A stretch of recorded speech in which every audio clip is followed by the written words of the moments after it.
La RDC est en train de se doter de tous les moyens nécessaires pour cesser d'être appelé pays faible face à ses ennemis en vue d'amorcer son développement. Déclaration du ministre de l'Industrie, Julien Paluku, au sortir de sa rencontre avec le gouverneur de province, le lieutenant-général Ndima Constant. Julien Paluku annonce le lancement pour la semaine prochaine de la zone économique spéciale dans cette partie du pays.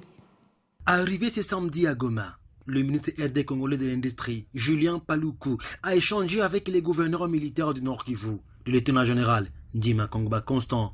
Question de les mettre au parfum du lancement de la zone économique spéciale dans cette partie du pays d'ici quelques matins. C'était de dire au gouverneur de province que, comme les autres ministères sont en train de faire leur travail, nous aussi au ministère de l'Industrie, nous faisons le nôtre. Nous sommes venus annoncer effectivement que nous avons fini un processus qui a commencé par les études de faisabilité et finalement nous venons officiellement remettre les statuts des zones économiques spéciales à la première zone économique spéciale de la partie est de la RDC. Et ça va se passer au courant de la semaine qui va commencer. L'ancien gouverneur du Nord Kivu affirme que le gouvernement congolais est déterminé à résoudre la question de la guerre imposée à la RDC par les Rwandais pour amorcer le développement de ces géants endormis. Comme vous le savez, notre pays doit naturellement veiller sur son intégrité pour qu'aucun centimètre ne passe entre les mains de quiconque. Je sais qu'à un moment donné, les cœurs sont brisés à la suite de l'évolution ou du développement de la situation depuis Bunagana jusqu'à là où nous en sommes.